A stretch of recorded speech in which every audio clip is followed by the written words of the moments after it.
So I was just reading over his paperwork, and it sounds like you're struggling with reactivity.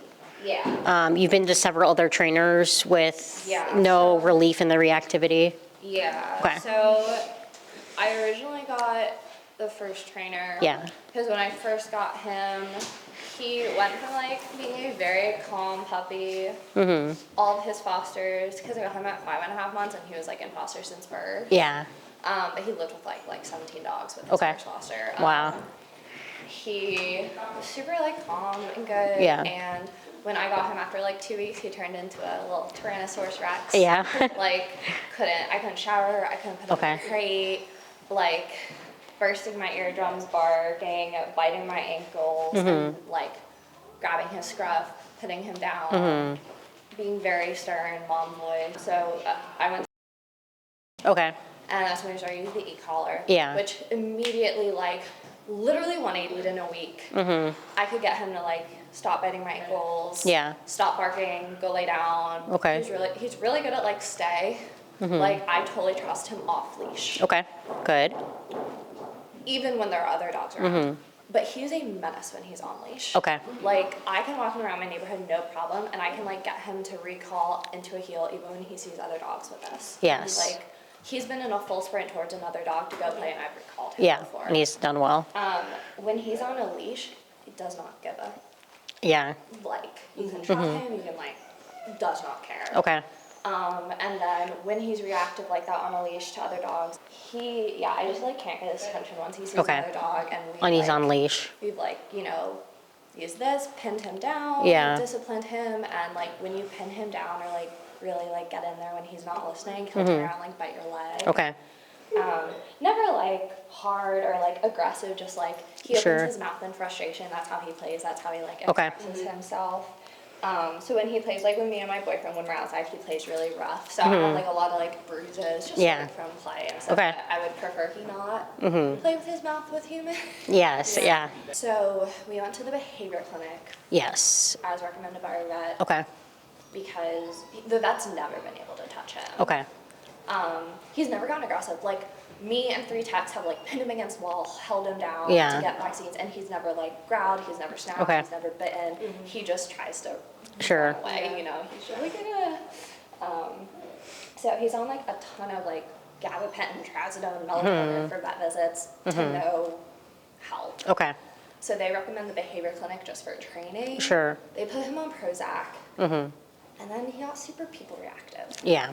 He used to either ignore people, or if people came up to him, he would just, like, Yeah. like, rough, like, Sure. back away and bark at them. When I moved, before he went on Prozac, when I moved houses, that was the first time I saw him get people reactive, Okay. only, like, in the house. Okay, So like I out got the some new window. roommates.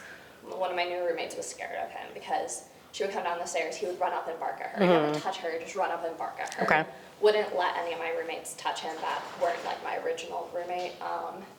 And even now, one of my roommates, like, she spent a lot of time getting to know him, taking him on walks. Didn't see her for, like, 3 months, won't let her touch him again. Okay.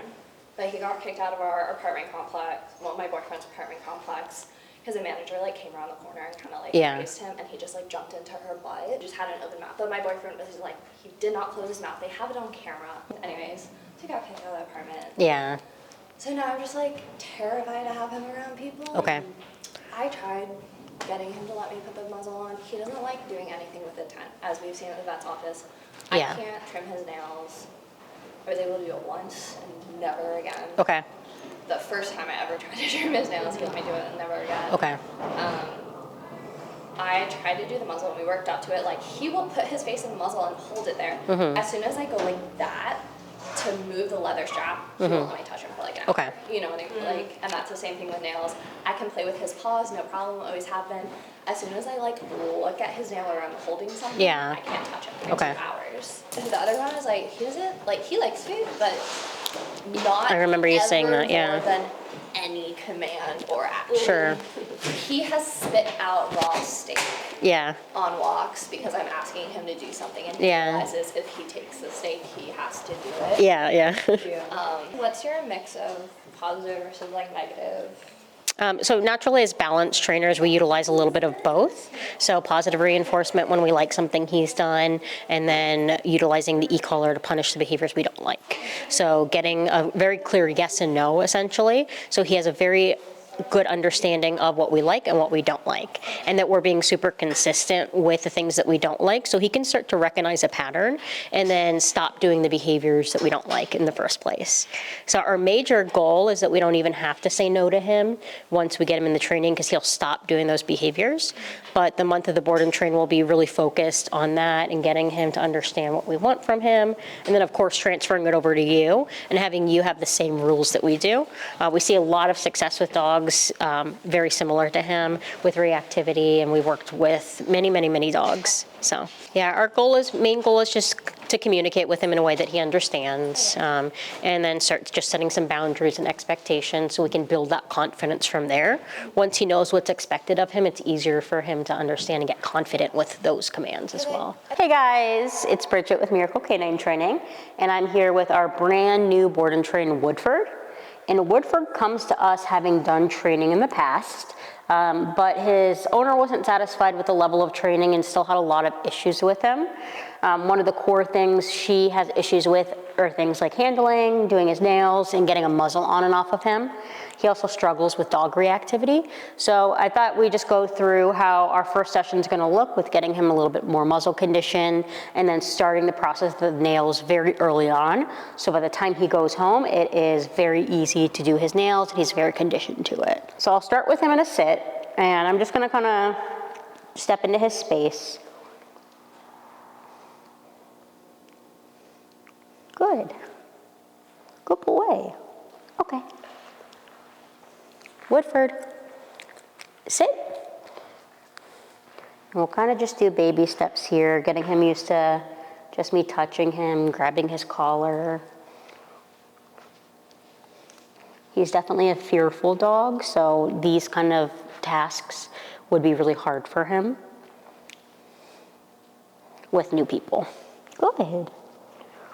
His mom also says that he's not very food motivated, and that he often will spit treats out, even if it's a very high level or high value treat. And with the muzzle here, I'm just going to start by touching him with it, getting it in his face a little bit.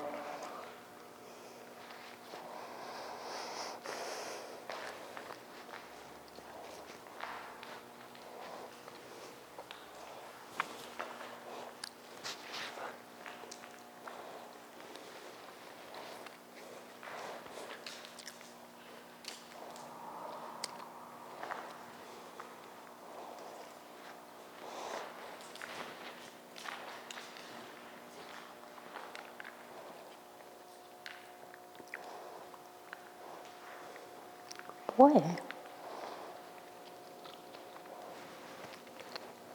Good. Good boy.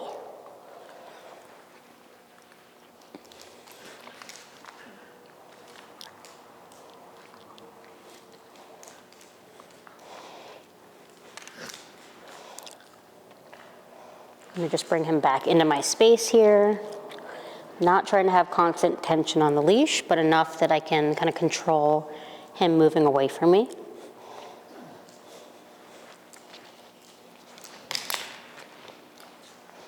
Good boy.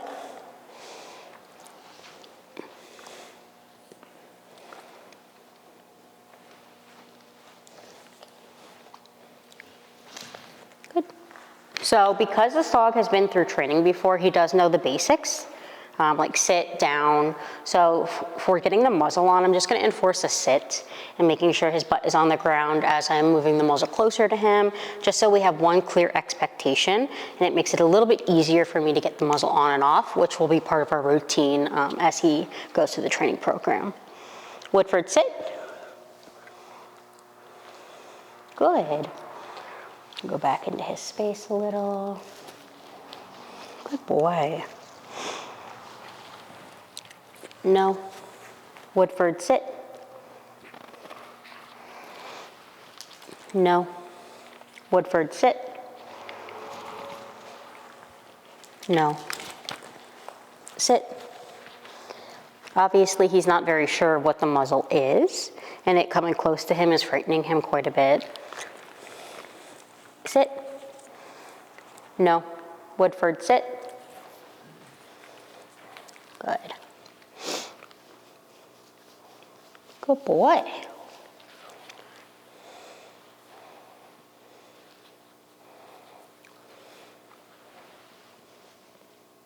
Good. Yes. Woodford, sit. Good. Good. Yes. Good boy. Getting him just to warm up right away, getting him to warm up a little bit to it going over his face first, and not making it like I put it on and then clip it right away as he's still getting comfortable with it. Because the muzzle is not an emergency thing that we need to do today, we can take our time just getting him to be a little bit more comfortable with it. Woodford, sit.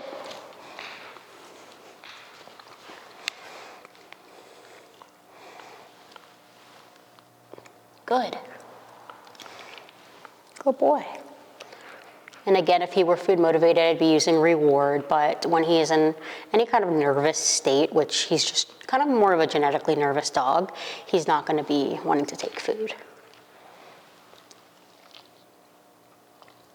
Good. Good boy, Woodford.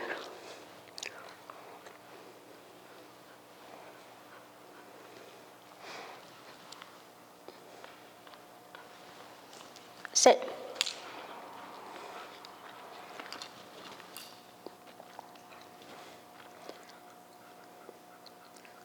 Good.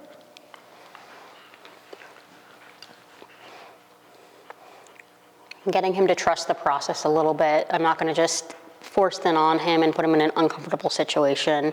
We're kind of getting him used to those micro successes before we go ahead and clip it. Good boy.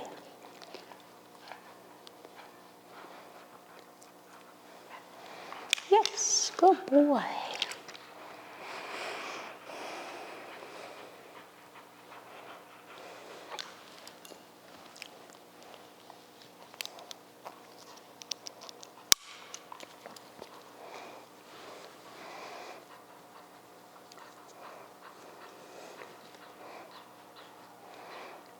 Good.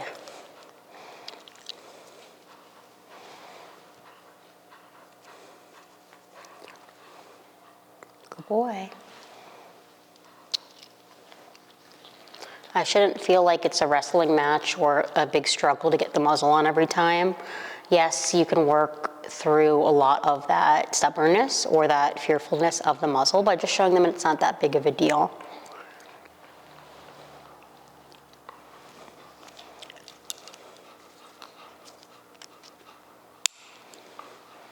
And then ideally from here, we kind of repeat the session and have him start to wear the muzzle 5 to 10 minutes a day, just so he's getting used to it being on his face and gets used to it behind his ears, and that people are going to be applying the muzzle to him. Good boy. Good. So now that we have the muzzle on, we can go into another big trigger for him is his nails being trimmed.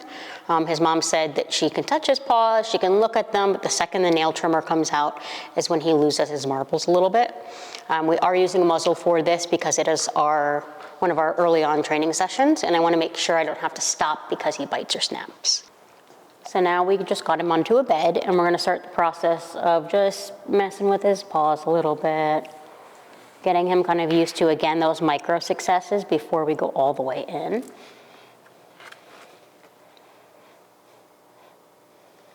Good. A lot of people that struggle with nails, a big tip is to put your dog on a bed stay if they know what a bed stay is and they've been trained on it, because it gets us to say one expectation and helps the dog go back to base every single time that they try to run away. And again, our goal is to get them more comfortable and confident with these kinds of things because it is a part of their life. So we can't just avoid it and hope it gets better eventually or have the vet do it once a year. We want the dogs to start to feel better about the whole process. And then just with the Dremel off, I'm going to take it to his nail. Good.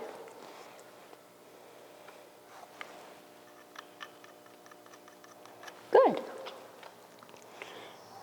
And we kind of do the thing that's scary a couple of times until he realizes, yeah, it's not that bad.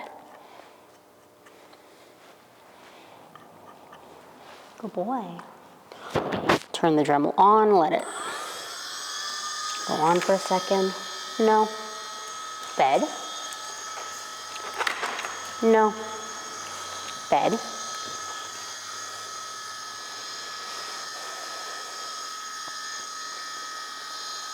And then with the Dremel on, again, repeating that process with touching the nail. Now there's a sound involved, so we're gonna take another baby step with just hearing the sound and still continuing to grab at the paws. Good.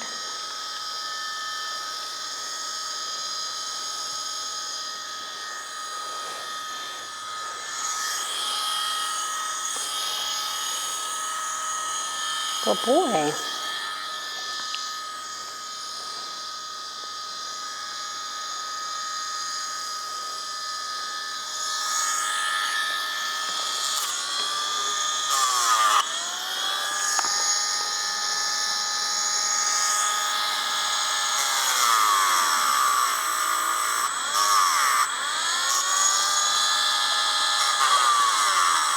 Good. We'll do short sessions right at first, like short bursts of me just getting 1 or 2 nails and then letting the paw go and giving him a minute to catch his breath.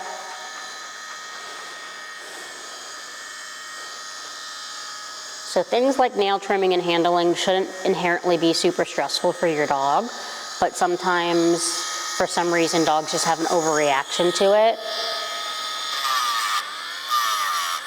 And it's just important that we go back in and condition that this is nothing scary. Nothing's gonna hurt you. You're safe.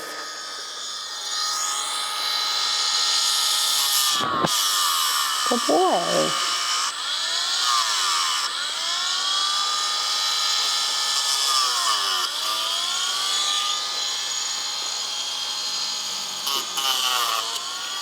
Good. Good boy, Woodford.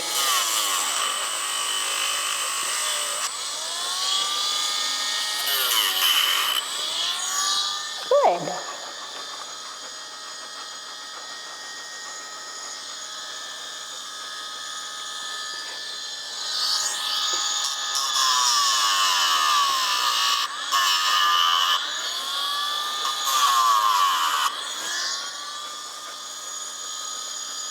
Good boy.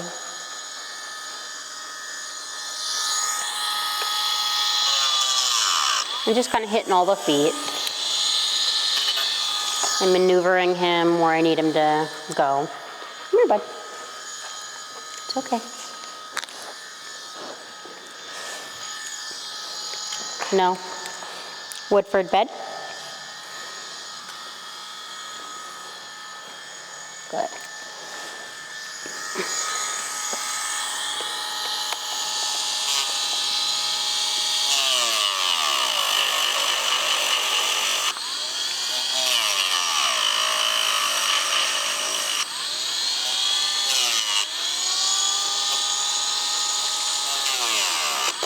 Job.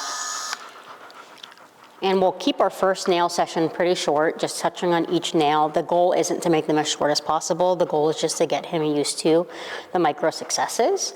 With that being said, though, I always want to end on success. So I wouldn't end unless I were able to get the nails. If it was a big struggle or something, I would just kind of wait him out until we started to see one little piece of success and then build from there. So a lot of the times when dogs are really, really nervous about their nails, it does take some conditioning to get them to be used to it. So our first couple of sessions aren't gonna look rainbows and butterflies as he's getting used to us grabbing at his feet. It's something that he's uncomfortable with, but just because he's uncomfortable with it doesn't mean that we shouldn't work through it. Nail trimming, vet visits, bathing are all a part of life, and he needs to learn how to just kind of take it and chill out. We get a lot of learned helplessness comments about our nail trimming videos, and our intention is never to just get it done as fast as we can. Our intention is to change the way the dog feels about the nail trim, about the handling, about the bathing in general, so we can build a really good foundation and build from there. So follow along as we progress him through our training program, and we work to build his confidence as a dog, get him more used to those handling things, and see what we can get.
Good.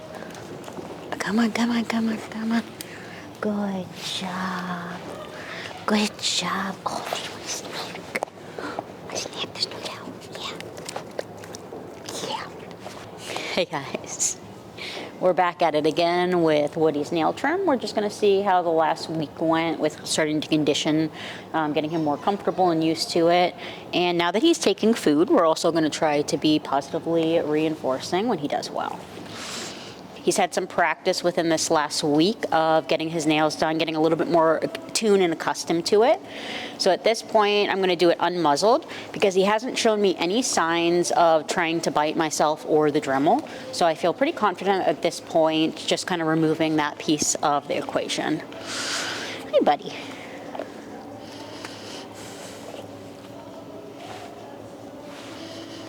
Good.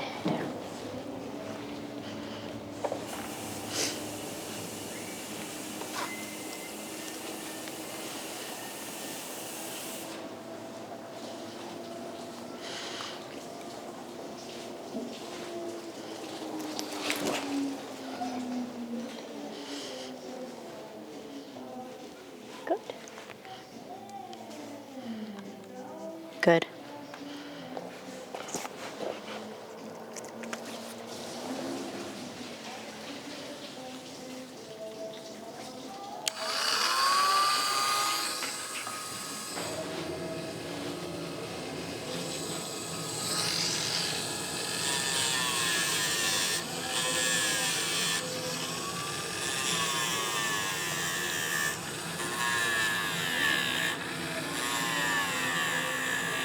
Good boy.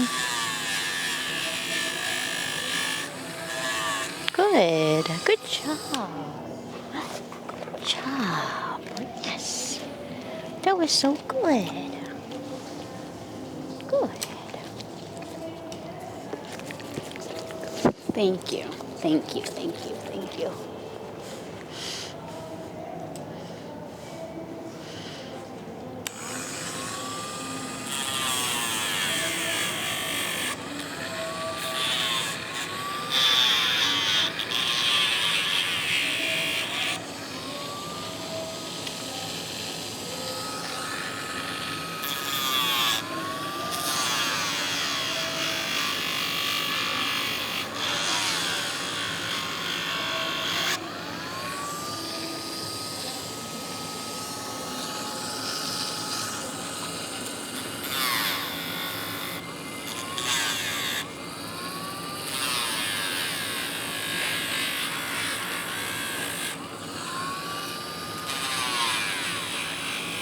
Good.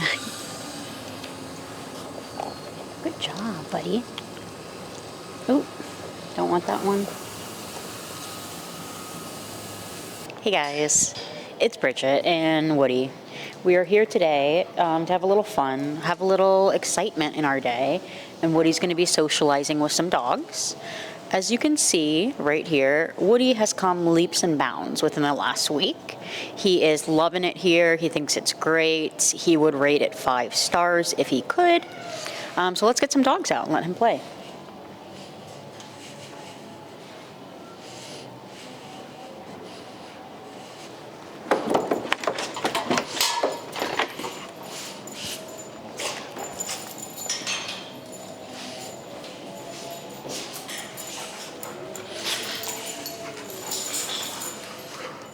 That was really cute.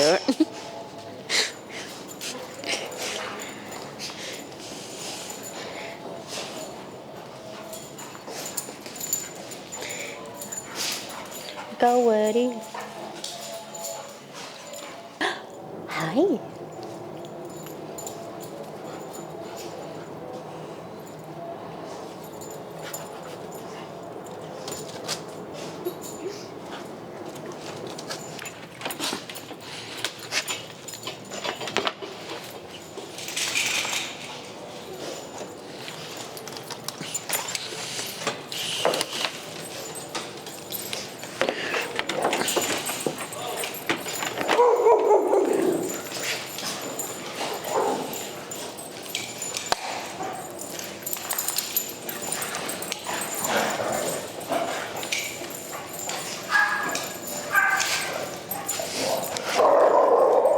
On drop-off, Woody's mom mentioned that he did love other dogs.